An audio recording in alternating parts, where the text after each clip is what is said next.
On behalf of Indian Chamber of Commerce, myself Madhuparna Bhaumik, Director ICC, I would like to welcome you all to today's webinar on mental health. And we would like to thank Mr. Prashant Sharma, MD Chanak Hospital and Chairman ICC National Healthcare Committee, Dr. Richa Singh Devgupta, Senior Vice President, Fortis Hospital and Co-Chair ICC National Healthcare Committee, Dr. Anjan Bhattacharya, Consultant Development Pediatrician, Head of the Department, Child Developmental Center, Apollo Gleneagles Hospital, WHO International Global Expert.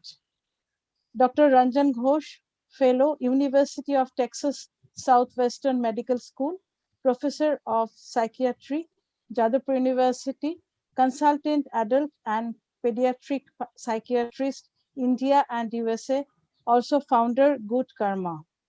And the co-presenters, Madam Shreyoshi Datta and Madam Shubhasri Ray, and all of you who are attending this webinar virtually. All of you know that the current global health crisis, the COVID-19 pandemic, has posed an unprecedented challenge to our health systems, economy, socio-political organizations, and the infrastructure of most countries and the world. This pandemic has affected physical health as well as mental health adversely. Apart from COVID-19, the adult people of our society are suffering of unwanted stress, restlessness, anxiety, panic, mortal fear, loss of family member, mood swing, and other psychological changes. Also, the children are at high risk of psychological problems, and it is the time to address and analysis of children mental health systematically. The incidence of various psychiatric disorders like depression, anxiety, self-harm behaviors, which is happening among children. So this webinar is equally important for the adults, youngsters, and children to get the advices from the experts. You all know we observe the month of May as Mental Health Awareness Month, where ICC is working on mental health awareness since the year 2017. The Mental Health Awareness Program named Let's Act has been organized by ICC in the year 2017, where ICC was the first business chamber catered to the mental health sector. Most of you and our distinguished panelists know this fact. Also in 2018, ICC organized another mental health program called Ensure, which was on the topic of mental health well-being during pregnancy. Now, I would like to request Mr. Prashant Sharma to deliver the welcome address. Over to you, sir. Namaskar, everybody, and a very, very warm welcome to this auspicious and timely seminar that we are having. I extend my heartiest welcome to Dr. Anjan Bhattacharya, to his co-presenters, Ms. Shreya Datta, Ms. Shubhasri Ray, Dr. Ranjan Ghosh, and my fellow co-chair, Dr. Richa Singh Devgupta. So this event has come at a very timely fashion, but when we are grappling with the day-to-day logistical challenges of COVID. But I would just like to brief, because a lot of our participants here are from other spheres apart from healthcare. So being chair of healthcare, a few just overall briefing I think would be in order. So we all know that this time the virus has taken a very different evolution. It has come out in a very different fashion. But so has our medical treatment in a way.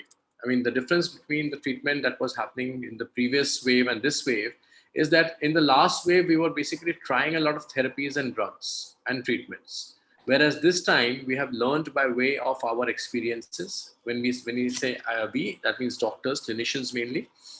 Our role is there for facilitating the doctors to do their job, both mine and Richa's and other hospital administrators. So The medical treatment has evolved a lot. Oxygen therapies of various levels, whether it is via BiPAP or HFNO or whether it's ventilation. The modalities of medication has been also evolved a lot. Previously, we were trying all sorts of things, but now we know how the remdesivir and tocilizumab and other drugs are working. So essentially, the two lines of treatment that we apply to a COVID therapy is oxygen therapy as well as medical. So both of them have evolved over the last 1 year. It has given us good learning and it has given us a good experience to work upon. Therefore, the outcomes that we see, patients who are coming out of hospital healthy and happy, is much better than what we had experienced last time. Secondly, even healthcare workers are now better prepared. Doctors, by way of their experiences, nurses, by way of experience of handling COVID patients. Apart from that, the paramedical, the technical, and the administrative staff also are better prepared. One, by experience. Secondly, because they have been vaccinated.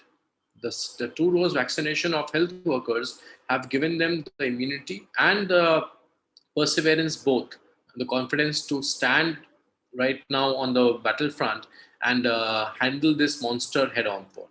And all of us here, I'm sure we share the same emotion of saluting the health workers who are slogging it away in PPP suits and working tirelessly towards the benefit of the patients.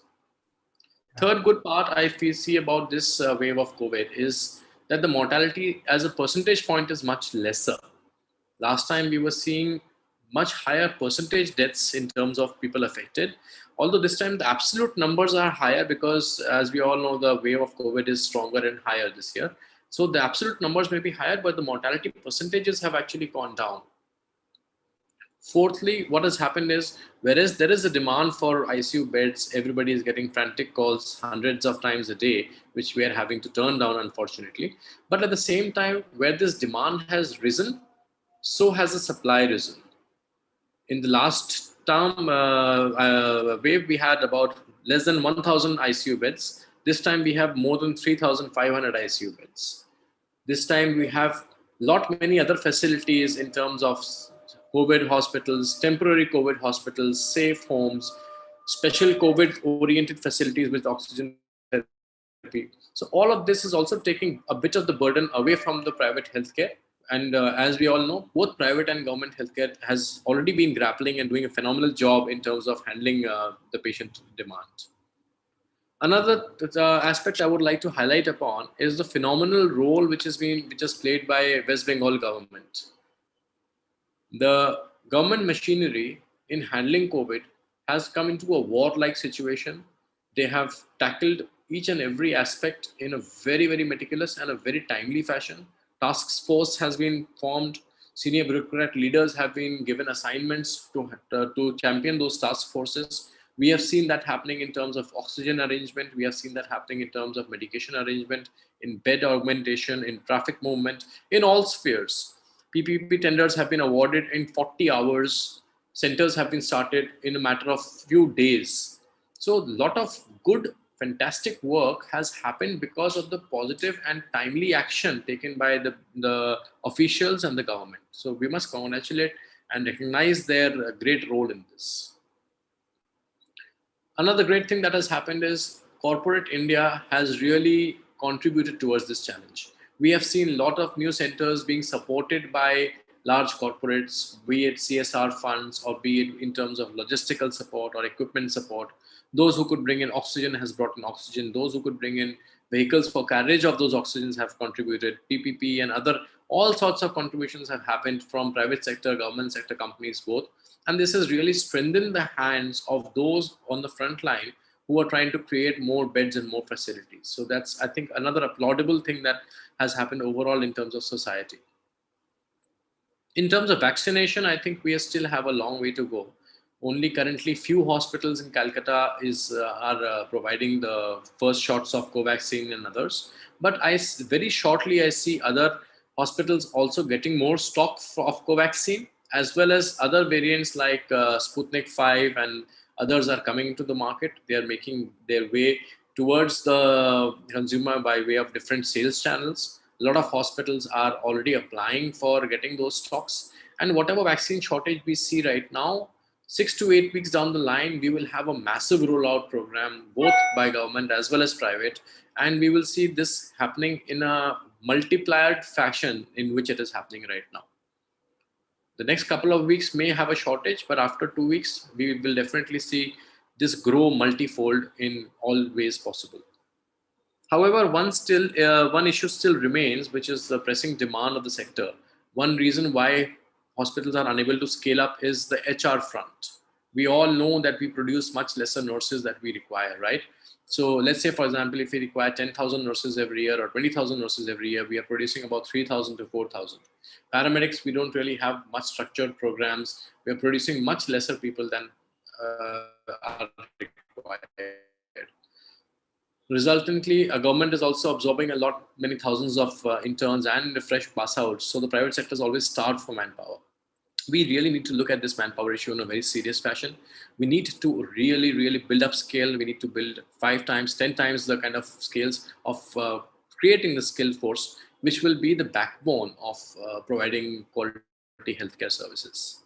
But all in all, overall, I think healthcare and frontline workers and many other supporting fields have really taken this bull by the horns. They have put their best foot forward, and I see phenomenal results happening everywhere.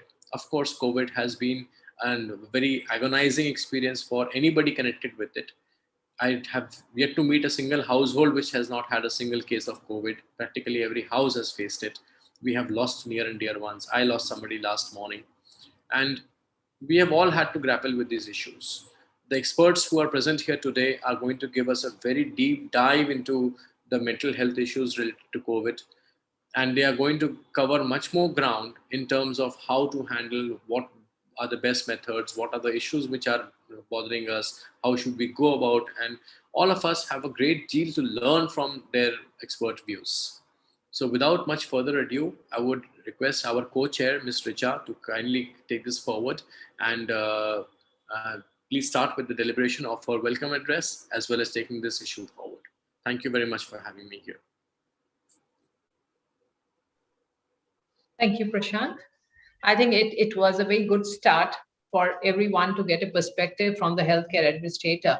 Because if for once, if I just get into their shoes from a patient's perspective, I'm sure there's a lot in their mind which is going on. And all you said in terms of the solution that we are trying to provide collectively along with the government, in spite of that, I think, there's a lot which is left behind for the patient to fetch for. So in terms of, as we said, when the moment we talk about pandemic, obviously it defines it larger than life. It affects the globe, right? So if we look at our sheer population, and as we know from the beginning itself, that the bed numbers were never sufficient for everyone to kind of get treated. And when everyone starts to fall sick together, obviously it becomes even worse. So that's the situation we are in. But when we talk about mental health, I'm sure Dr. Anjan and Dr. Ranjan both would agree with me that positivity is the key. And that's what you have said in Prashant, by sharing all that you shared in terms of what healthcare people are trying to do. With that said, as I said, that I would continue to put myself in a patient's shoe. So what happens is when a pandemic hits you, this is something, which neither you have heard of nor you have imagined that what it could be like, right? And as you rightly said that, a fear of losing your near and dear ones, fear of getting infected, fear of losing your job, fear of your financial continuity, fear of what's happening with your kid, homeschooling, change of work style, working from home. There's so many changes which has come. This was completely unexpected. And the moment there's something which is uncertain, gives rise to anxiety. And anxiety, I think, is the key where, you hit it on, that there's so much emotion which comes in whenever you're anxious. And that's what I think is happening with people at large. And that's where I think probably it was very apt for ICC in the month of mental health coming up with this topic. And I'm glad that we're not only going to talk about the adult mental health, but we're also extensively going to cover the child health, right? Child mental health is something, because a lot of parents are very, very anxious. So with that said, I won't take much time, and I would request Dr. Anjan Bhattacharya to share his view, and we are eagerly waiting to hear from him and rest of the other distinguished speakers. So thank you so much for having me, and I kind of hand it over to Dr. Anjan Bhattacharya to take it forward. Thank you Thank so you, much. Richa. Thank you, ICC. This is absolutely correct. I mean, children often get put aside, but here ICC is putting it right up in the front because children is our future. And Mr. Prashant was really talking about something about how do we create our sort of workforce ready. I think we'll get our psychologist, Shreyoshi Datta, who is a budding psychologist, to share her presentation, and she will take us through it. At the end of that presentation, you will, after deliberation about the topic, you will hear about the solutions. And I think that is where we need to focus today. And there are a lot that ICC and us can do together, the entire panel and whoever is present here today and whoever is listening, there is a lot we can do together. So I would request Shreyoshi to share her screen. Sure, sir. And then sort of take it forward from there.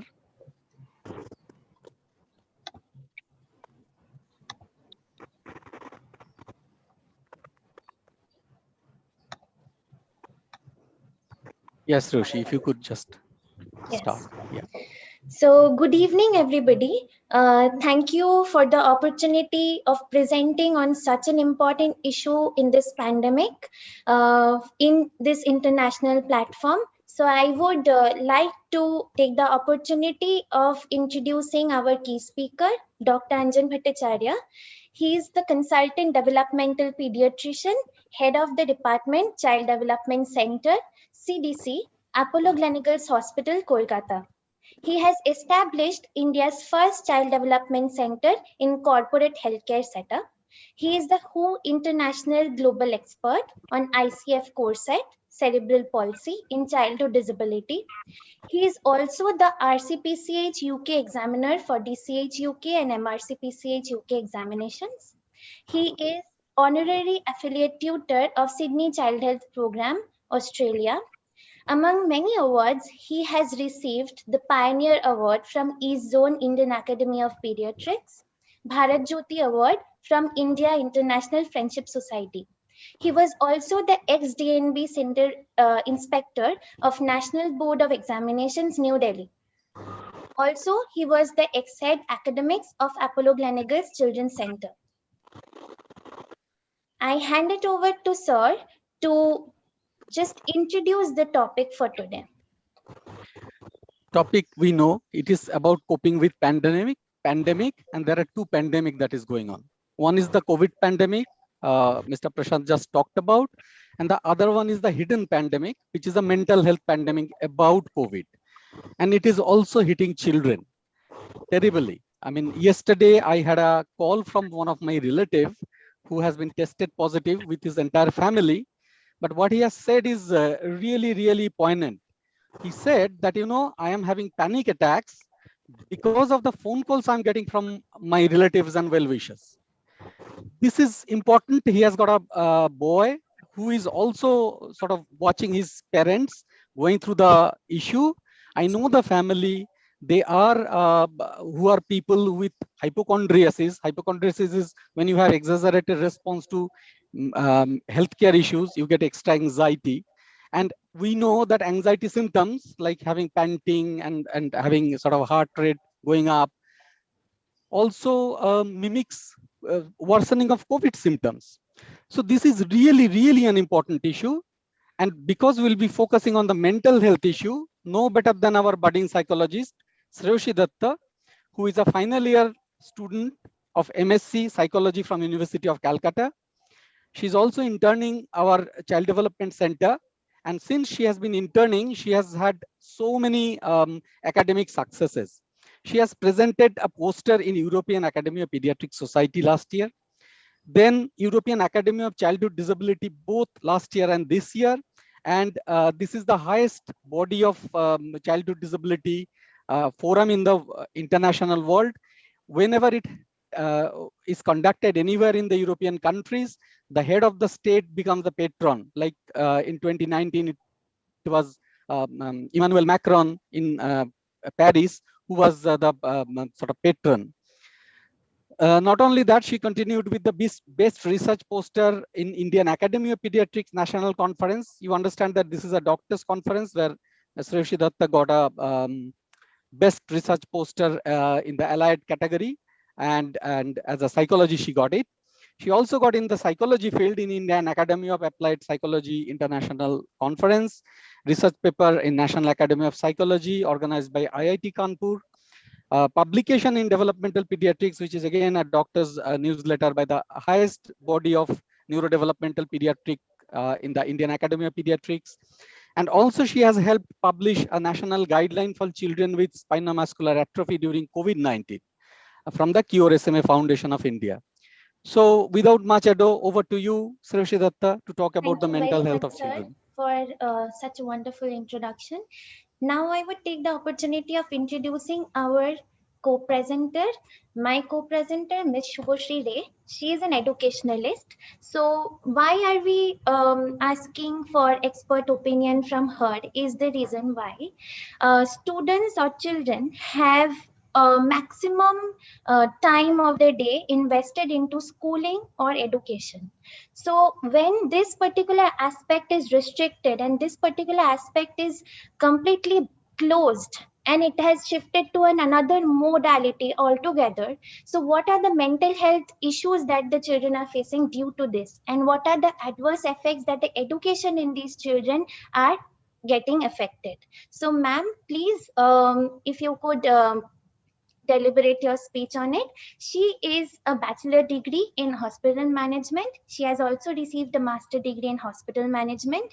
She is assistant professor in Department of Hospital Management, has worked in different educational institutes. She has worked as a human resource trainee in Aviva Life Insurance Company, India Limited. She has also done her internships from different renowned hospitals during her graduation days. And presently, she is attached with Novojatok Child Development Center as assistant professor in the Department of Hospital Management. We welcome you, ma'am, to give your expert opinion on our topic today. Thank you, Sreshi, for the lovely introduction. So, good evening, dignitaries present here. So, today my topic is COVID and education. So, we can see 2020, it was a year of change, adaptation, adoption, and evolvement in the world of education, because everything is getting worse day by day. We can see it has started from 2020, and since 2021, the second attack, like we got the second wave of coronavirus. So education cannot stop. Education will continue, and it will be continued. So the education industry and the educational institutes, in order to sustain, so they adapted for the online education mode. So we can see proper infrastructure is not there. So that is what learning and adaptation is all about. But due to the hit of the pandemic, we need to adapt it, the online mode of education. So children and students who expected that the schools and colleges is going to reopen, but it didn't happen after the hit of the pandemic. So they were suffering from anxiety. Next slide, please, Reshi. Okay, there are some pros and cons. Everything has its pros and cons. So I will be talking about the positive impacts first. So my first point is move towards blended learning. So we can see that children, they always attended the schools in the colleges, and physically they were present in the classes. But after the hit of the pandemic, we can see they had opted for online education. So it is a two-way learning. Previously, they went to the classes for attending, and second is the online education. Next is rise in use of learning management system. LMS, it is being used by all institutes all over India now, and the companies who are developing the LMS, they are gaining much more profit. Third one is the enhance the use of soft copy learning material. Like previously, we can see we used to provide students with hard copy material, but presently due to the hit of the pandemic, we are giving our students soft copy learning material as their notes. Next is improvement in collaborative learning. Students and faculties across the world, they are collaborating as it is a virtual mode. So collaboration is quite easy and it can be done across in the world also, like outside India. Next is improved the use of electronic media for sharing information. Like we cannot go anywhere due to this pandemic. So electronic media, by using the share of information like Facebook, WhatsApp, Google Meet. So webinars are arranged. So we are using the information virtual. Worldwide exposure.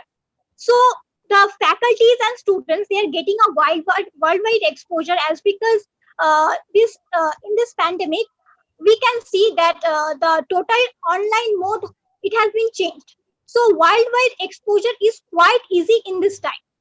Next is better time management. The students, the faculties, they can manage the time in a better way. They can opt for any other things like doing their favorite hobby or publishing a research paper. So it is quite easy. Negative impacts. Now the negative impacts. First one is the educational activity is hampered. So we can see the educational activity got hampered this time, as because the hit of the pandemic, the students are really suffering from anxiety, as because they could not meet with their friends and online examination. But previously students were not accustomed with it. They were accustomed with the physical examination. They used to appear in their schools and colleges. Impact on employment, like student teachers, everyone is losing their jobs, and other sectors also, they are also suffering. Everyone is losing their jobs. Their economical condition is getting deteriorated, so unemployment is everywhere. Next is unprepared teachers students for online education. Now we can see from my experience I am sharing, like the teachers who are very much senior, the professors, so they are not at all accustomed with the online education mode, and even the students also. So they has to go a massive training program. Next is reduced global employment opportunity. The students who are getting placed globally, they could not travel due to the hit of the pandemic. So their candidature is cancelled, their job is on hold, so they are also suffering from anxiety. Access to global education. So the students who were planning for education outside India, they could not go, as because access to global education has become a barrier due to the hit of the pandemic. Payment of schools and colleges fee got delayed, as because parents' economical condition is deteriorating. So schools fees payment getting delayed due to the economical conditions of the parents, as because many of them have lost their jobs. Next slide, please. Now, mental health issues that can be seen in students during COVID. Now, first of all, depressive thoughts and recurrent suicidal thoughts because of social isolation. Like every student are socially isolated, they could not meet with their friends, so they are really depressed. Anxiety related to exam preparation, exam result, what's due to the repeated postponement of exam and attending exams online. Like from my experience I am sharing, when I was a coordinator, university coordinator, I could see that my students who were appearing for exam, their submissions were not third one. So they have to appear for exam again and again. So it was causing anxiety among them. Next is dependence on video games. Like students are really dependent on video games, as because they could not go out there at their home. Increased social media usage, which aggravates negative feelings such as comparison, and low self-esteem. Like we can see in this pandemic, due to the hit of the pandemic, social media usage has been increased by the students. They are addicted to Facebook, WhatsApp. Next is behavioral and emotional disorders due to spending long screen hours. So their behavior has changed. They are suffering from emotional disorders. They are feeling lonely. They are spending much more time in mobile phones, in laptops. Next, feeling numb and suffering from low motivation. They are really demotivated, because when they used to come in colleges or schools, their teachers used to motivate them, their friends used to motivate them, but that is not happening now. Feeling of distrust due to not being physically able to meet with their friends and peers. They could not meet with their friends, they could not meet with their peers. So they are really demotivated. Next slide, please. Now, in this case, I have shared something like Miss Mukherjee. She is assistant professor in Kolkata. So nowadays, we can see the educational system has totally been changed after the outbreak of COVID-19.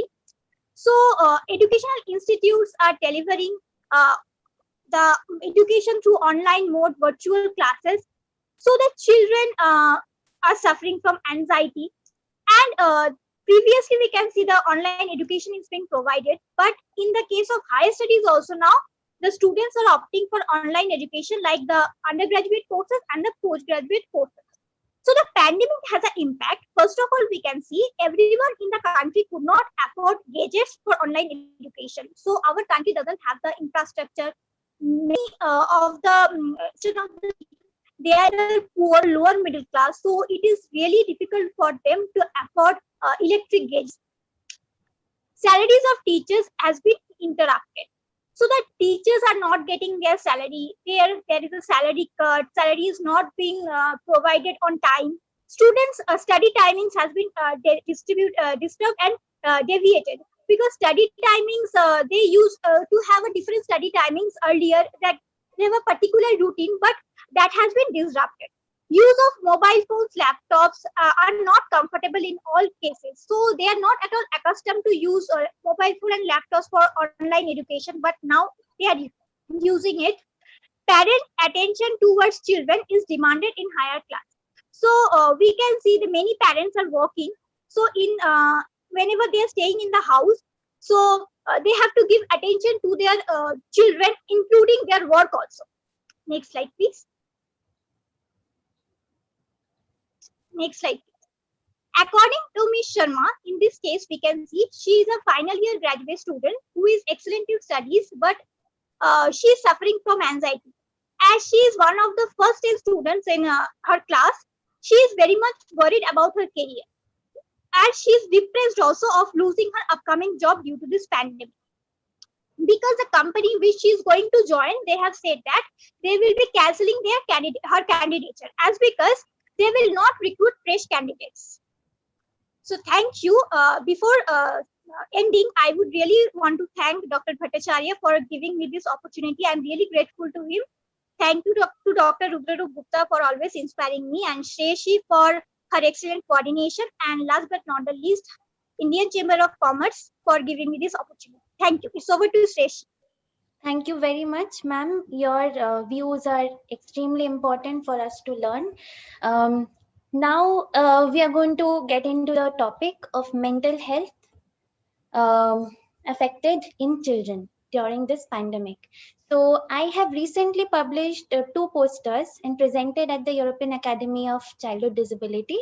And these 2 researches have been done in the peak era of COVID-19 hit in all over the world. But these were specifically done in India, Indian population only. One was a case series to show COVID-19 impact on children with special needs, and on a study of factors affecting sleep in late adolescents during COVID-19 pandemic. So one with for special needs and one was for children with who are neurotypical. So our introduction goes like this, that physical health is mostly affected by the adult population or older ages, but children are not really affected physically in this COVID-19 pandemic till now. So, but the other aspect, which is the non-health related impacts, are heavy on these children. So it ranges from missing out on routine immunizations to child sexual abuse, to food insecurity, to other mental health problems. So we're going to discuss about this in detail. So these are the psychological effects that the COVID-19 has on children, starting from sleep disturbances, emotional and behavioral dysregulation, regressive behavior, that is thumb sucking, asking for bottles, toileting problems, etc.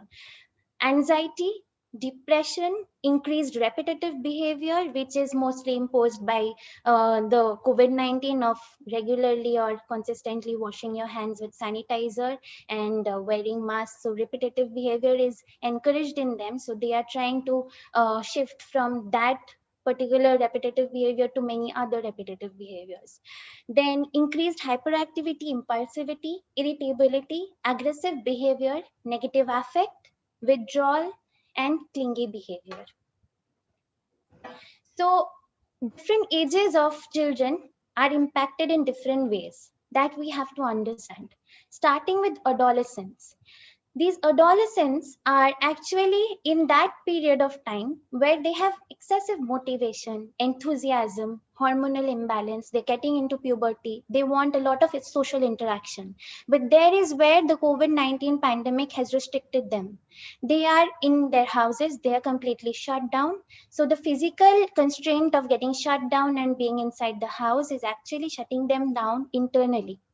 They are shutting them down by only gluing themselves to screens and only trying to mix virtually. So this is actually helping them to suffer from more mental health issues of insecurity, because they feel that once they step out of the house, they are not going to get any more social interactions which are going to take place physically. Everything is going to be virtual. So this particular idea has been suffered by children of adolescent period. Specifically getting into the study which I have done under the supervision of Madam Shubhoshri Bhattacharya, who is an associate professor of psychology in the Neotia University. So she, along with two other colleagues of mine, juniors who are pursuing psychology, we have done this study in the month of March 2020 to October 2020, and we have seen this was completely virtually done. It was through a web-based questionnaires given to the neurotypical population, and it was seen that the sample majority, like 160 late adolescents, were suffering from sub-threshold level of insomnia, that is lack of sleep. So this is one of the aspects, and the second aspect was the other factors which were affecting the sleep. That is, psychiatric morbidity was also measured, and it was seen that in the sample majority of the population was suffering from significant level of psychiatric morbidity. And if we get into the gender distribution, we'll see that males are suffering more than the females in the insomnia scale, and females are suffering more than the males in the psychiatric morbidity scale. Apart from these two things, we had measured intolerance of uncertainty also. So due to the COVID-19 pandemic, a lot of uncertainty is gathering us. So we are uncertain, or children are uncertain about everything, about the lifting of lockdown, about their own career, about their education system, about their social interaction when they get into the physical world again. So all of these uncertainties are getting in. Our children are facing intolerance to these. So these intolerance of uncertainty is measured and seen that males are more tolerant to uncertainty than females. And this can be easily correlated and seen that females are suffering from more psychiatric morbidity, due to which they are intolerant, more intolerant to uncertainty than males. So a lot of negative and illness related talks, which we are again going to get into after some time, but we are going to focus on something positive, that a 12-year-old boy whose name is Rig Bhattacharya had written on his personal blog. Dr. Bhattacharya had come across his personal blog, and he wanted to share this with everybody, how he used this lockdown in a positive way. He actually got a very positive mindset, and he said that, doing new things is not a rocket science. Staying indoors can help you to do many other things and explore many other hobbies of yourself. So starting from next door mate you really don't talk to your next door mate because you're always engaged with school activities, going to school, meeting your school friends, going to tuition classes, going for extracurricular classes, but you really don't invest much time to talk to your next door neighbor. So why don't you do that? Also, he also said that he used to start, he cooked. So, and he really, after taking reviews from his parents, he was surprised and said that, you know, really, I cook so well. And then he also explored his art, how he explored new paintings that he could do. So these are ways of engaging yourself. He also wanted to write poems. He did very well. He wrote beautiful poems. So one thing which he said which was of very importance is, as long as you give your 100%, you think, one second. As long as you give your 100%, you are to make your own gem, as correctly quoted by him. If you put 100% in whatever you do, it will definitely turn into a gem.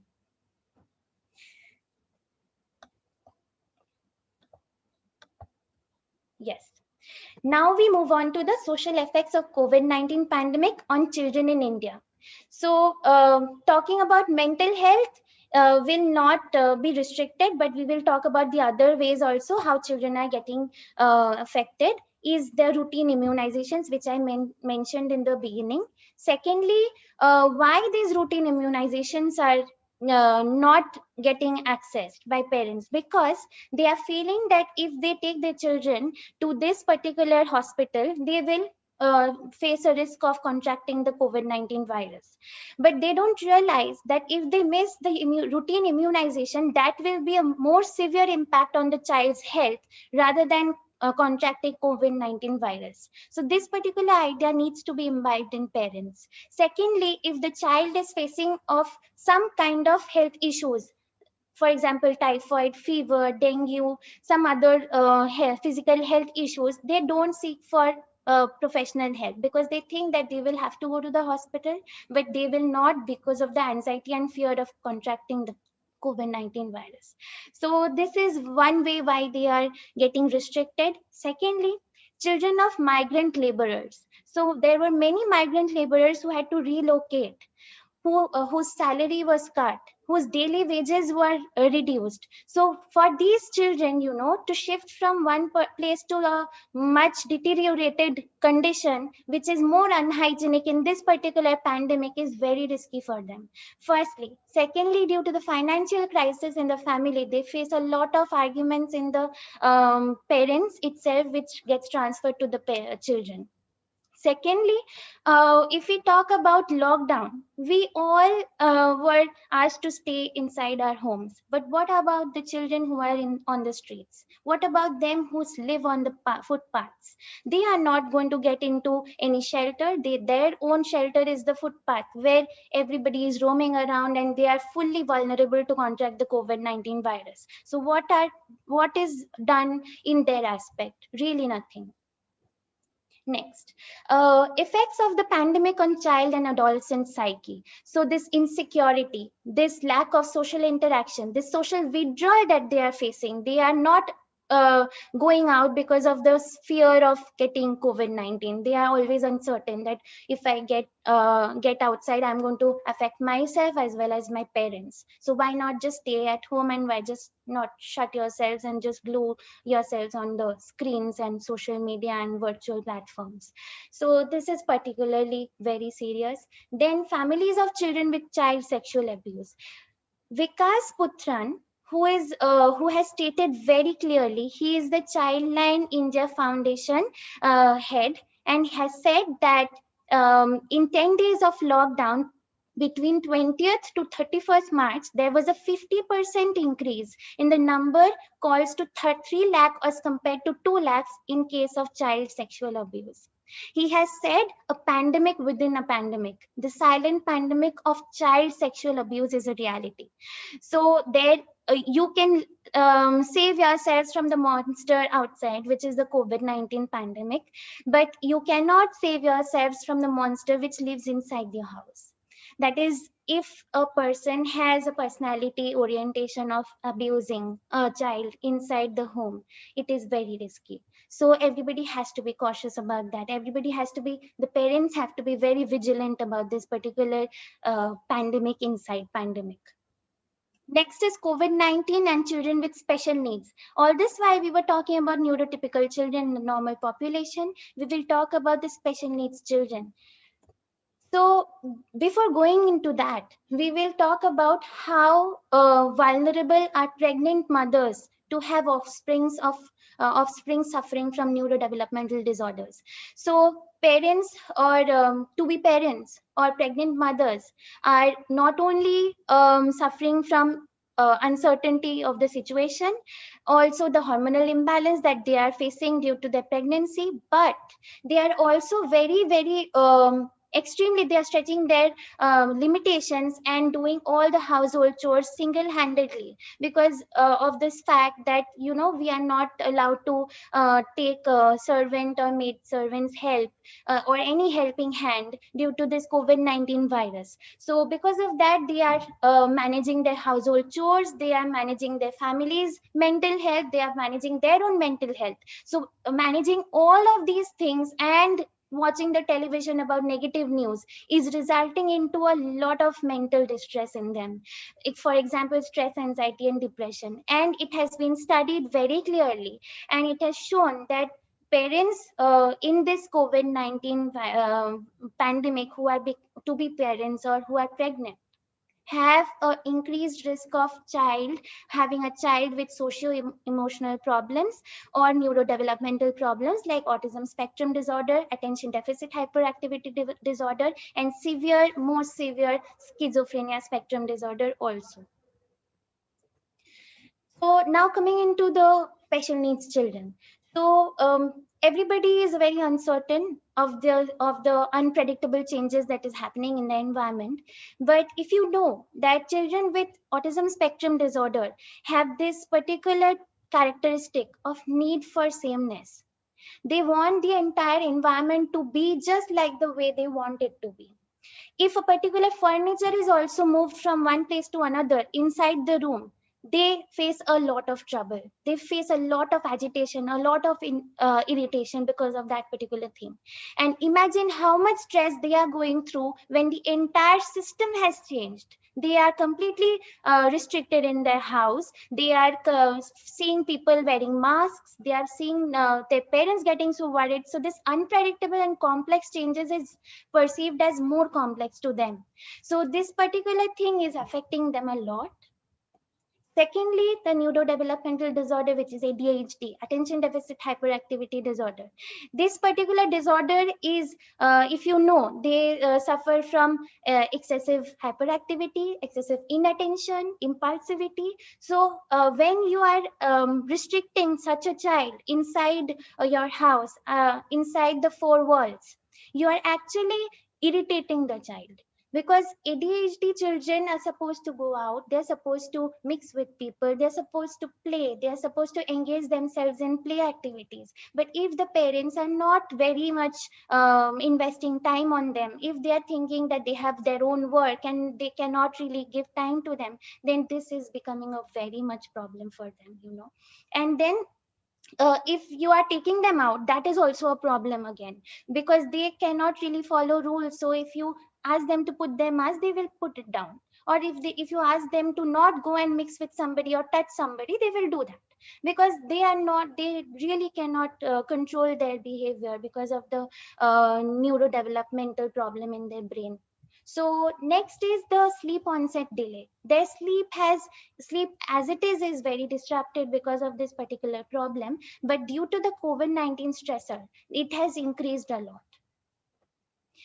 Coming on to mental health impact on children who have been separated from parents due to one reason, because the parents are suffering from COVID and they are getting into self-quarantine, or secondly, if they're losing parents. So if this separation from parents is having a long-term adverse effect on their mental health, it actually gives them a full vulnerability of high risk of developing mood disorders, psychosis, and also death by suicide in their adulthood. Also, secondly, if the pregnant mother gives birth to a newborn child, and the mother by some means contracts COVID-19 virus and is supposed to get separated from the child, this initial period of time where the child is in extreme need of mother's warmth, mother's care, mother's touch, if that is missing and if that is restricted, then it can result into many developmental delays, many poor mental health in the child. Next, coming into the how other ways children and also individuals of older ages are facing is this particular self quarantine, social isolation, physical distance maintaining. All of these things are leading into a range of emotional reactions. For example, distress and psychiatric conditions. People are getting agitated, irritated, and trying to loosen their stresses and loosen their emotional reactions by way of channelizing their interest towards unhealthy behaviors. So, for example, excessive substance use, that is a manifestation of excessive anxiety that they are losing out through engaging themselves in excessive substance use. Secondly, is the non-compliance with public health. So many people are showing a lot of rebellion attitude. They are trying to oppose the government rules. They are opposing the pandemic itself. They're trying to combat them by their own will, by saying that they will not home confine or they will not go for vaccination because they think that they are very physically fit, or they will not contract the virus at all. So also they will, if they go out, they think that they will not spread the virus. So these kind of ideas which are completely misinformation, or perceptions are which are very distorted perceptions, are actually causing a lot of problem.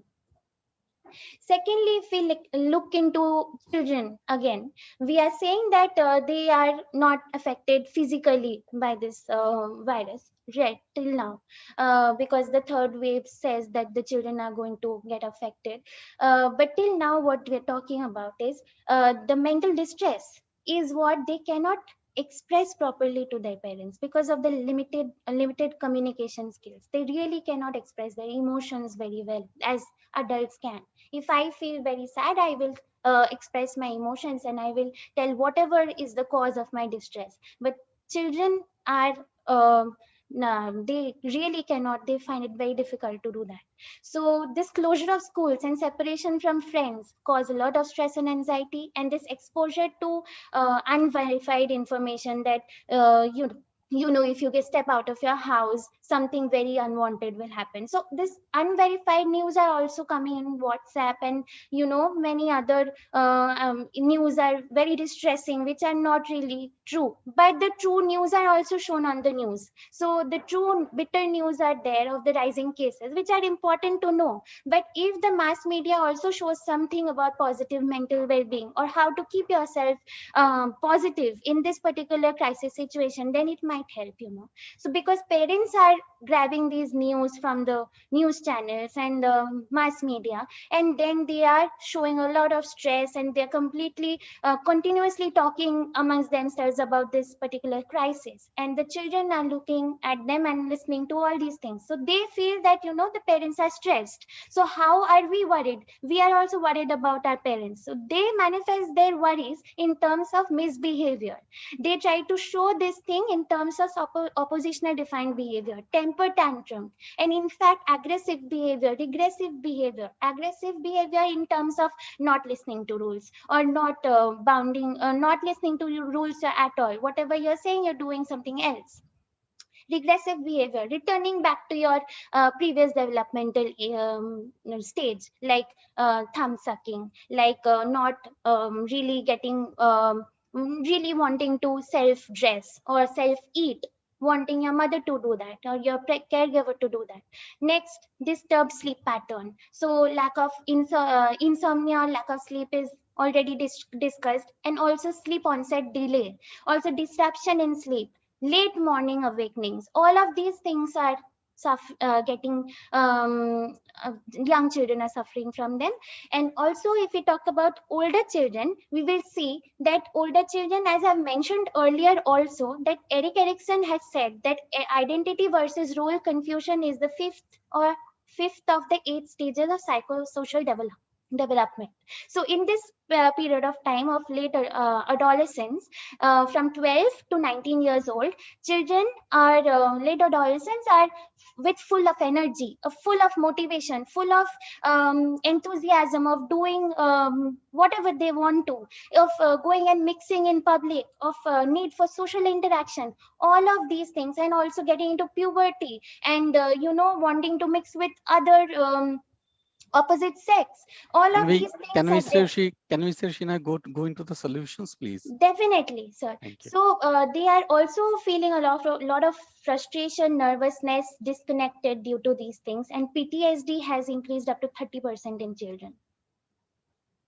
So these are the other problems about the public health crisis, social isolation, and economic recession, which can lead on to adult unemployment, adult mental health, and also the child maltreatment in-house.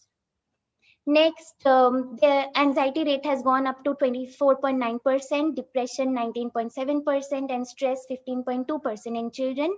And senior grades were positively correlated with psychopathological symptoms and negatively associated with life satisfaction. So the more the lesser the marks, the more psychopathological symptoms, and the lesser the life satisfaction. And the more people are perceiving home quarantine as a distress, the more the psychopathological symptoms and the lesser life satisfaction. So this, and how can we help? We can help these children of from misinterpreting or misunderstanding the situation as threat or a fearful situation of getting out of the house and dying. All of these things can be cleared out by the parents itself. If the adults talk to children in their own language, with simple languages, not using jargons like social distancing, isolation, all of these things, but talking into their terms of simple language, then they will understand what it is actually. So that will help them lessen their anxiety and not lead them to further distress of what is actually happening, what is the thing exactly, a lot of curiosity and leading to an anxiety again.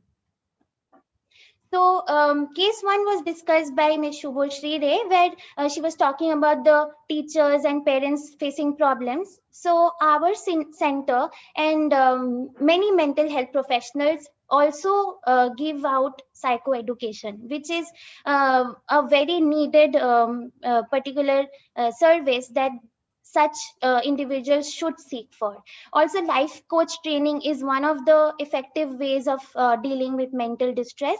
And children, if you're finding it difficult to manage your children's behavior, then you should definitely go on to learning behavior management techniques, which our center also delivers.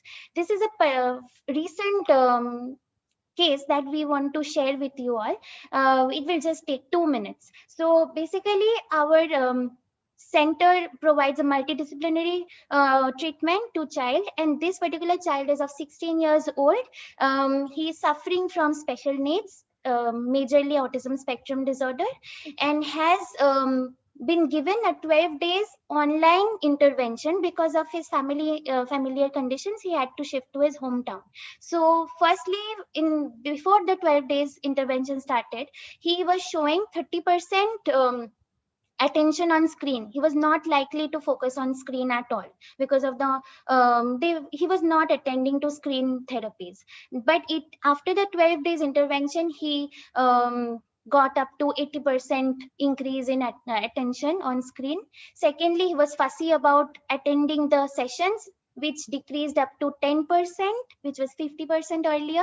He was nagging about getting bored and not being able to access the physical therapies which our center provides. And eventually, with the continuous online sessions which we all were providing to him, he showed 70% decrease in this nagging behavior.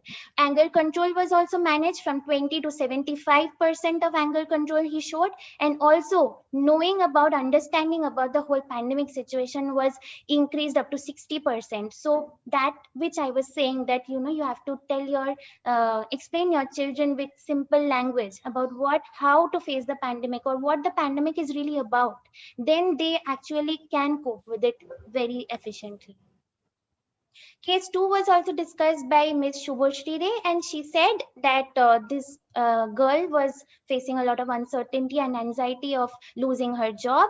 And so for these individuals, it is a heartiest request. Please seek for mental health support from registered professionals.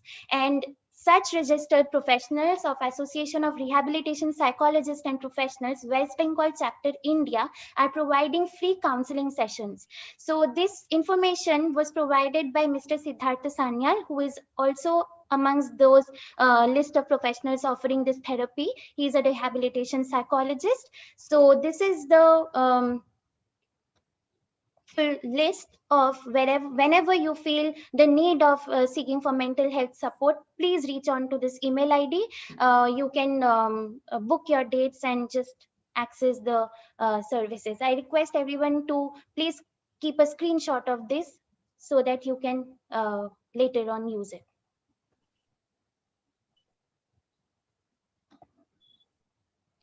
So these are the few things which you can read. Create a social story related to COVID-19 that includes concepts such as hand washing, social distancing, and shelter in place for children to understand things better. Also promote security, that I am there. Whatever your emotional validation, name their emotion. You are feeling distressed, you are feeling angry, you are feeling sad. Okay, we are understanding about the fact this is the situation. So tell them, explain them in detail. Also engage them in daily routines. Fix a routine, a wake up time, a meal time, a work time, a play time, a bed time. So all of these things have to be in a routine so that they don't feel bored. Also try to promote positivity. Don't try to engage them in negative thoughts. Don't try to discuss about the negative things that are going on. That is important, but to a limit. Nextly, reinforcement of positive behavior. If they are doing some positive behavior, try to use the token system. If they are doing 2 to 3 work, or if they are doing 1 work, reward them.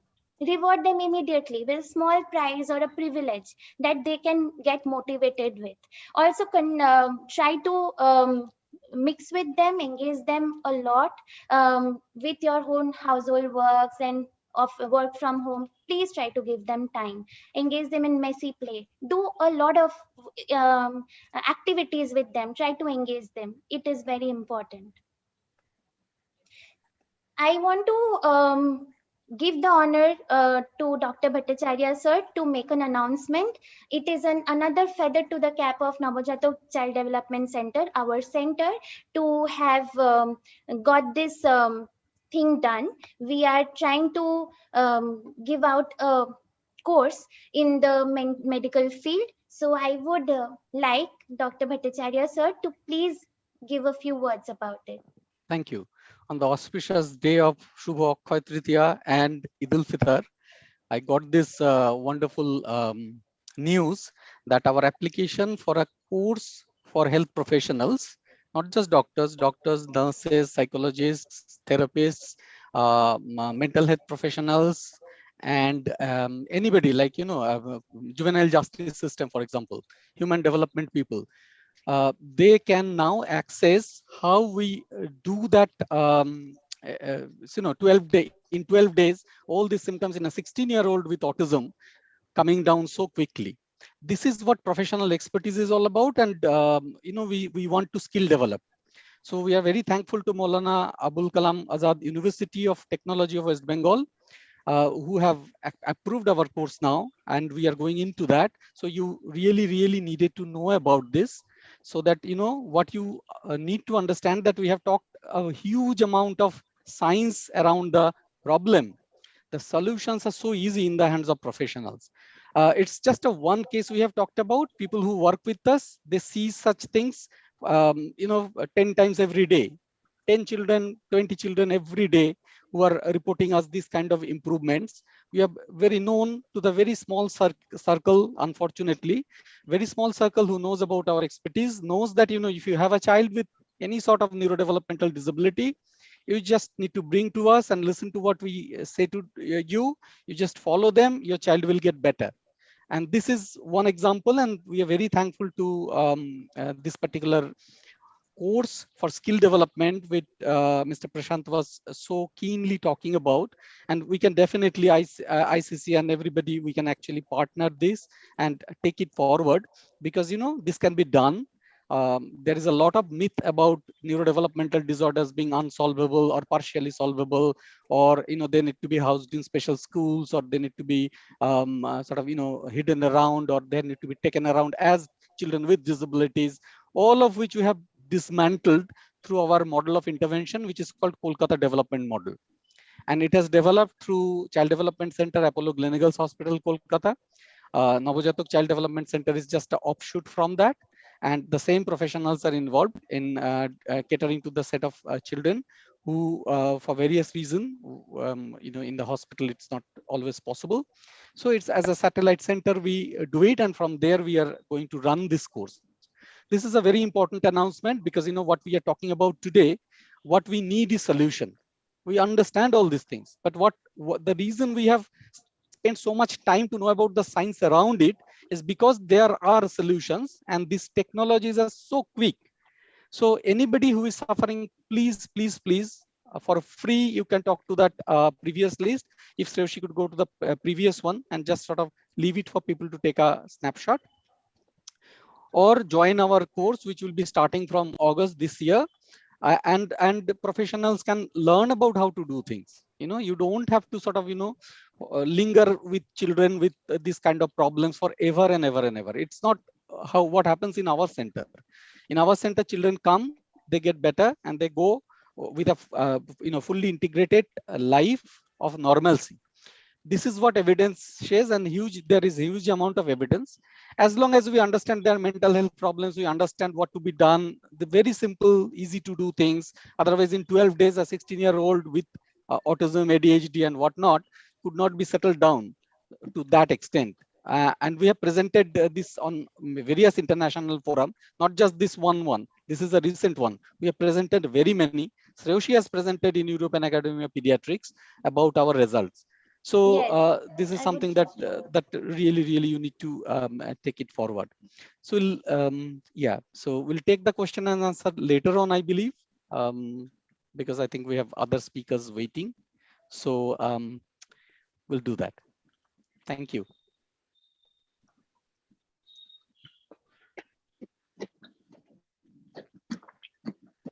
Should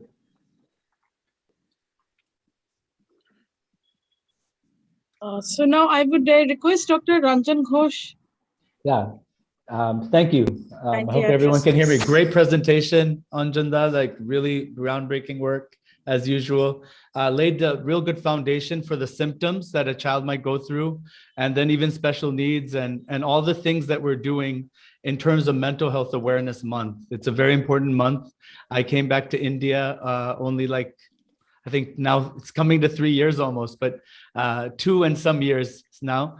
And, I worked in Medica for a long time, 1 year, and then I opened Good Karma. The reason I did this was I wanted to do 3 things for mental health. Mental health is kind of like COVID. Why? You guys will be like, why is he saying these blasphemous things? But it's true, because COVID doesn't also have any age, demographics. It doesn't have any race, creed, culture. It doesn't have anything. It attacks you. Same with mental health. If I'm so rich, or if I'm like well off or financially stable or mentally correct even, don't you think that mental health can still strike me? It can. It can every time. And same with COVID. If I don't wear a mask, now too probably, with 15 mutations, right? Just being positive and negative, so don't mind my hope speeches. But if you don't wear those masks and do distancing, you're probably going to get it. Same thing. Vulnerabilities to mental health are there as well. And I think, you did a good job, guys. Shreyashi, especially, I think you did a good job outlining some of the things we can do. But really, I want to stress to you guys, the 100 and some odd people in ICC, you can do things every day to protect your mental health. It's just we're not doing it. And even me, I'm guilty of it. From first lockdown to second lockdown, I've gained. I've lost my 5 ways of wellness, but I get them back. You know why? Because we need hope. We need Asha. We six calls a night at least. You know, you guys are familiar. Dr. Richa did such a good job, Mr. Prashant, giving us hope. But the reality we know, dire circumstances, 6 calls a night, hearing people pass away on the phone, mental health workers. That's also medical practitioner. I'm a medical practitioner, medicine first, then psychiatry, then child psychiatry. So all I'm saying is that it's not easy for anyone, right? But how do we make it easier is what, and you guys alluded to it. The main thing, number one now, is cortisol is flowing through everybody's body. If you take nothing else from this lecture, Mental Health Awareness Month, if you have a lot of tension, what they call tension in this country, or stress, and tension is an appropriate word. It kind of squeezes your body, your whole body. So if you have a lot of that and can't process it, what happens is your body starts, giving away. The first thing that happens is immunity is lost because our immune system gets affected, right? So what can we do to prevent this? Let's go to the positives then. The positives are we've seen the best out of people. We've seen the best out of all these students and young kids and professionals to try to help people. We've seen the best out of people, okay? And that's what I want to really stress is the empathy part of it. If we are to have hope, we can't go into the Lord of Flies, this is the last day of our life type of thing. You have to live life and face every fear with bravery. And not only with bravery, but you got to face it like, you have to live it and live every moment.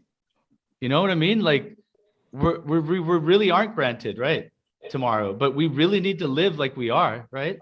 So the main thing is, how do we do that? It's Big GAN, right? How do you, doctor from America saying all this 2 years after living here? No, I'm saying this because I know we have an additional social pressure in this country. It's Mental Health Awareness Month, so I'd like to shed some light to it before giving the solutions. It's that, what are people gonna think of us? So I got COVID, my family got COVID, but what is Chattola gonna say? Like, oh, what? Like, okay, like you just got COVID. Like, who cares about Chattola ki bhabbe? Testing ta ano barite. Like, what do you mean? So, okay, so here's the thing. It's a huge thing though. It's not so simple that I can be dismissive. In America, ulta problem. They care nothing about anything. So it's a different type of quagmire we're in, right? I just want to be in the center. And that's what we kind of teach people, is how to be in the center of this Western-Eastern conflict, right? For the young generation versus the older generation, which I'm kind of in the middle. So I guess what I can tell you guys is the 5 ways to wellness is, first, create an awesome routine. They've already alluded to it. A routine, because work from home is now inevitable with this lockdown. So create an awesome routine. And you guys have heard this, but the easiest way to do it is with the kids, right? So if you have to exercise, I'm going to tell you to exercise, by the way. If you have to exercise, do it at once. Play with the kids and exercise. You know what I mean? Make it work symbiotically. That's actually what I teach my therapists to do, is kind of pragmatically, like make it work for your family, just uniquely. So that routine is very important.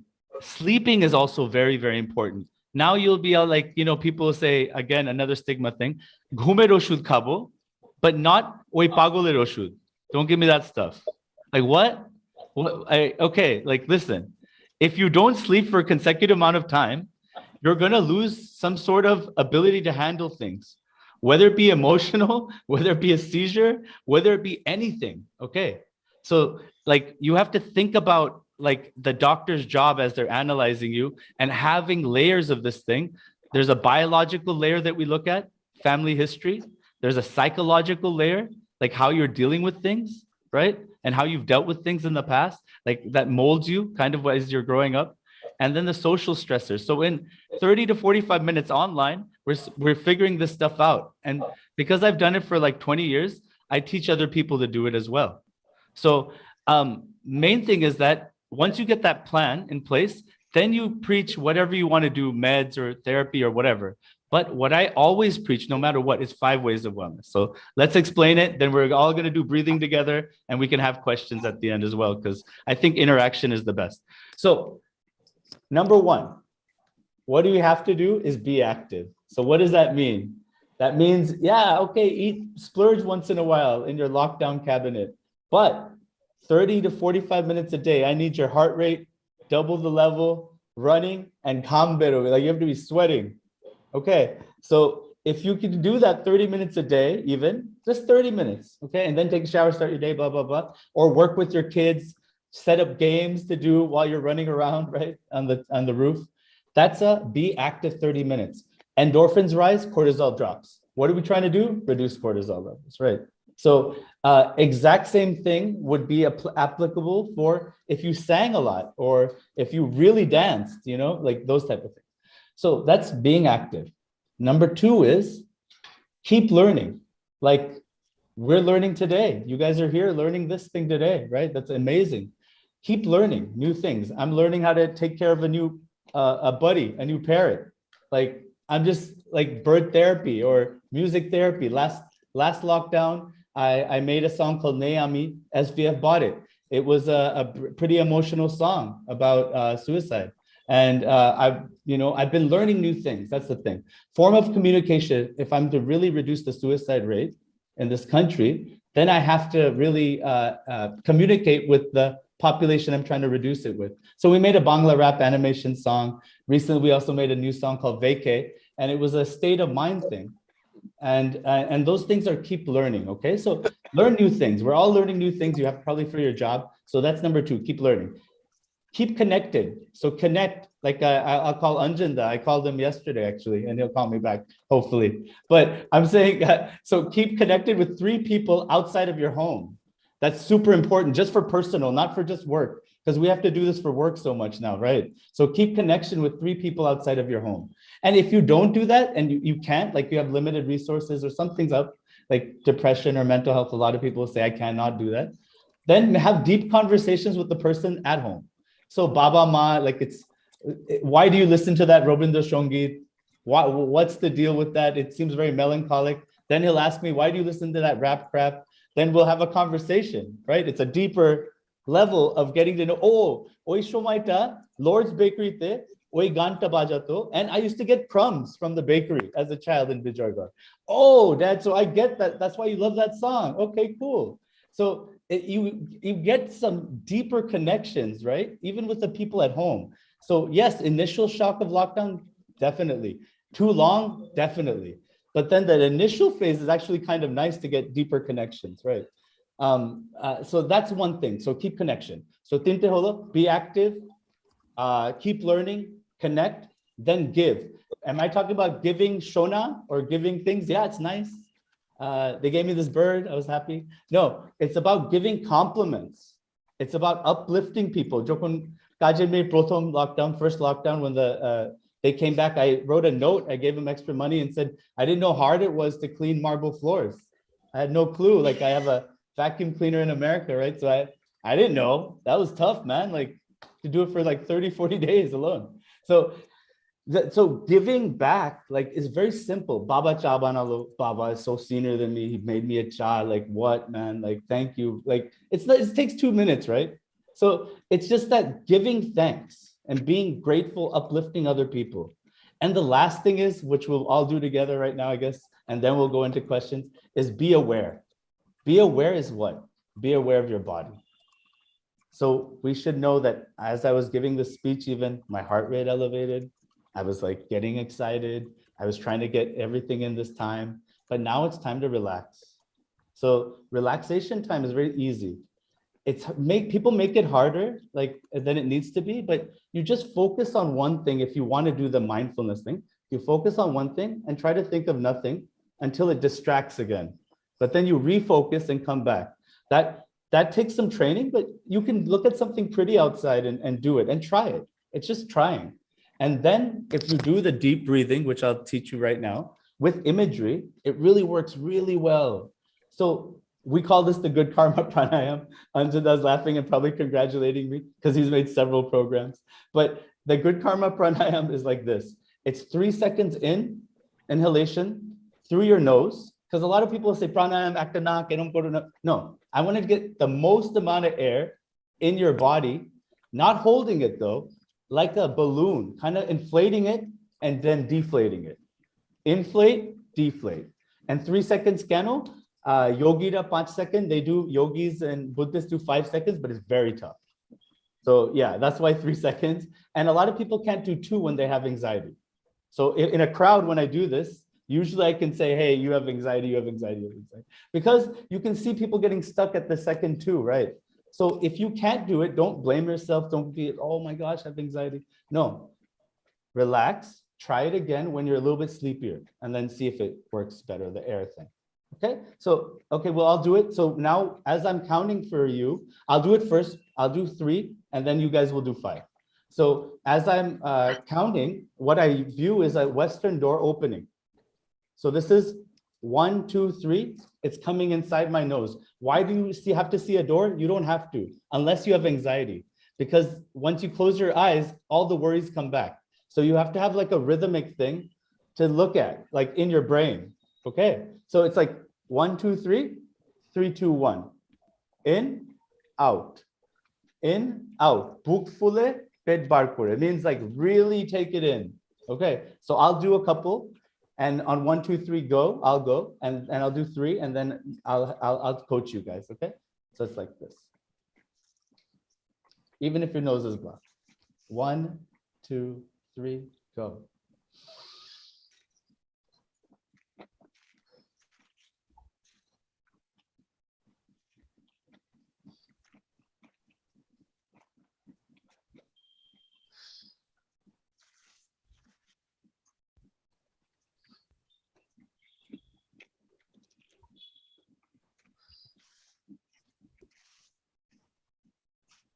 And it just turns the volume of your body down. Why? Because it hits the vagus nerve, which is in the diaphragm, and it stimulates the parasympathetic plexus and tells your tension plexus to relax.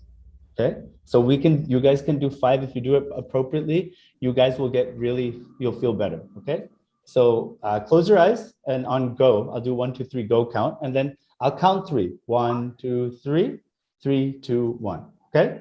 And then slowly open your eyes after 5 is over. I'll count the 5. So close your eyes, everybody. Everybody close your eyes. Okay. 1, 2, 3, go. In through the nose, guys. 1, 2, 3. Out through the mouth vigorously. Yes, let all the tension go. 3, 2, 1. Abar. In through the nose. 1, 2, 3. Out again, all the tension, let it go for the day. 3, 2, 1. 2 more, guys, let's go. In through the nose. 1, 2, 3. All the tension, let it flow out of your body. 3, through the mouth. 3, 2, 1. Vigorously through the mouth. Last one, make it count. In through the nose. 1, 2, 3. And out. 3, 2, 1. Aste aste khulo chok. Dhire dhire. So if you did it properly, guys, then you should be feeling a rush or feeling calm or whatever it is. A lot of people that do nesha or addiction tell me that it's better than any high. And honestly, it is. It's kind of equated to running. Again, same difference, guys. It's just like different neurotransmitters. I can go on and on. That's my job, but and Anjanda too. But here we want to speak to the layman, and we really want to tell you mental health awareness, it can affect everyone. It can affect this guy. So, I mean, honestly, think about this for a second. Why are we denying people the right to like seek it? Like, why are you doing it? Because it's killing us. It's literally killing us. I've had to spend so much money releasing these songs to prevent it in our community. It's not a joke anymore. It's like, so many kids are dying, 15 to 29. And I don't want to be negative. That's why I'm saying 5 ways of wellness. I preach it at every place. You'll see me on the YouTube to everywhere because I'm really about, I think the keep learning part, I did 80 lectures last lockdown till now. So it's like, I think this is like maybe 78 or something crazy. But yeah, it's just, I want to spread that positivity and awareness. And if we can't have solutions, then yeah, like Anjana has solutions. Like whatever, I don't really care. It's solutions. So it's giving parents hope. It's giving them asha. These neurodevelopmental, impaired children, or sorry, special needs children. But, it gives them that hope, man. And it's just like, we've changed their whole life. They're very stringent and very focused on, one thing, and it has to be this way. And they're losing all their therapists. They're losing their friends. They're losing everybody. Like, they're losing me. They only see me in a screen, where they used to play with me for half an hour, So it's a lot. It's a lot, guys. There's a lot of changes. Any questions and comments, like from medicine to anything, like you guys can always even WhatsApp me for ICC. I'll put that out there, as well as, our crisis line and stuff. I'll put the numbers out, but contact any of us, like mental health, like it doesn't matter. Like the more, the better. We have to join hands together if we're really serious about doing something. If we're not serious, then status quo, because you all explained very nicely what the lockdown is doing. The positive people, Mr. Prashant and Dr. Richa and you guys, we're all there, but it weighs on me. So if I don't protect my mental health, I can't help anybody. So Jetta, remember we talked about this plane, I think before, but if the oxygen mask falls, who are you supposed to put it on? If you go and try to put on someone else, you might die on the process. It's just what it is. It's just this time, I need to be serious to you guys about this, because enough is enough. SSR, blah, blah, blah, enough is enough, right? So yes, there's these things called bipolar. There's these things called autism. There's things called schizophrenia. They're overdiagnosed in this country, by the way. But yes, there's these things that you have to understand and treat. And everybody shouldn't have a disability because of it, or anybody shouldn't be looked differently because of it. We are in 2021. We have the whole world watching, right? I think we have everyone's attention at this moment. So what are we going to do with it? Are we going to be positive? Are we going to have asha and fight like I know we can as Indians? So that's what I subscribe to. I don't know anyone else that on this panel that doesn't subscribe to that hope, though. And we'll be even doing further, trying to do because vaccines are expensive. I mean, vaccines right now are really crazy. Let's see I'm hoping, like what Mr. Prashant said, they're figuring it out. The West Bengal government, I would really love that.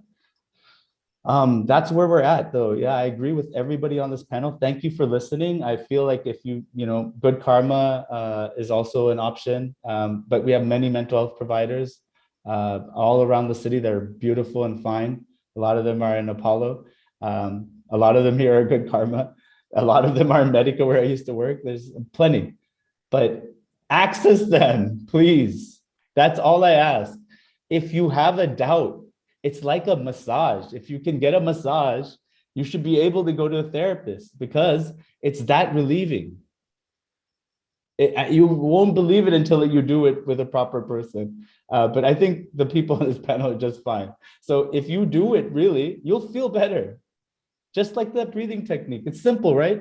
It's neurotransmitters and blah, blah, blah. I have to learn this all my life, but it's simple. The Buddhists and the yogis were doing it many, many years before medicine was even there, man. So we have a very sophisticated body, but we know how to utilize it, but it can go haywire under put stress. And what they said was exactly correct. Too much social media, too many deaths, too many this, too many that. So let's be positive, do the 5 ways of wellness. I'll give you guys the little infographics for it. And if you have any questions, we can take them now, I guess. For everybody, the whole panel should be able to answer, I think, right?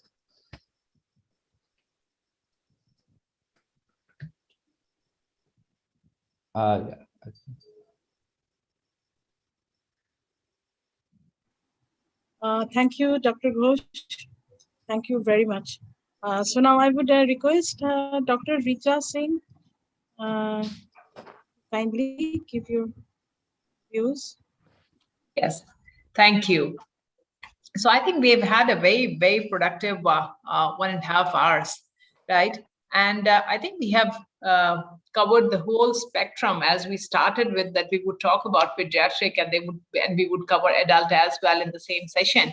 So I must compliment Dr. Bhattacharya and his team, the wonderful work that you have done. And what I liked about is that we did not only touch about the normal child, but we also covered the kids who have special requirements. So that's something which I really liked, and I'm sure some of our participants would have benefited with that, because I personally was thinking it would be just generally about the kids overall. But yes, I'm glad that you covered people with special need as well.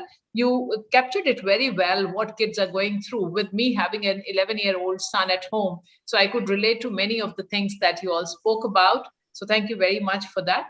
And Dr. Ranjan, I think you kept it very, very simple and very, very doable, because trust me, that many of us kind of think before going to the psychiatrist that, would we be able to do it? I mean, you would say it, but would we be able to follow it? But Right. all the 5 things that you said is so very simple, and it really doesn't require that you need to step out, you need to go and take sessions and things like that. It was very simple to follow. So thank you so much for that. I think it has been a very, very enriching session for me, and I'm sure it would be the same for our participants as well. I did see that many of the people kept giving their questions, they kept typing it, and our panelists kept answering as well. And as Dr. Ranjan said, as Dr. Ranjan also mentioned, that if there is anything which we have not been able to answer in this time frame, they're more than available. They have offered themselves that if there's anything that you would like to ask, please reach out to them. And Ms. Bhaumik, thank you so much for this program, for thinking through it, that something like this should happen. So compliments to you and Shubhajit for conducting this. Yes, And Prashant, thank you so much for being with us, sharing your views on healthcare thing. Yes, Dr. Ranjan, I would agree that vaccination is something which we are all really looking forward to. And as Prashant did mention that, see, I think population is our strength and population is our weakness as well as this country, right? So we have huge population to cover for vaccination. 18 plus is a huge number, and we have got only few companies manufacturing this. But the good news is that every day, we are seeing that something or other is going into trial, somebody else is going to make it, and so on and so forth. So I'm also optimistic that while some level of vaccination would start towards the end of May, but I think it would catch up the momentum somewhere mid of June and the whole of July. So let's keep our fingers crossed, because that's one hope we are all looking forward to. And with that, I mean, I would like to thank all of you, and also all the people who attended this program. Thank you for being patient and being very engaging participant. Thank you so much. Thank you, everybody. Very nice to be here. Thank you, Thanks guys. everybody.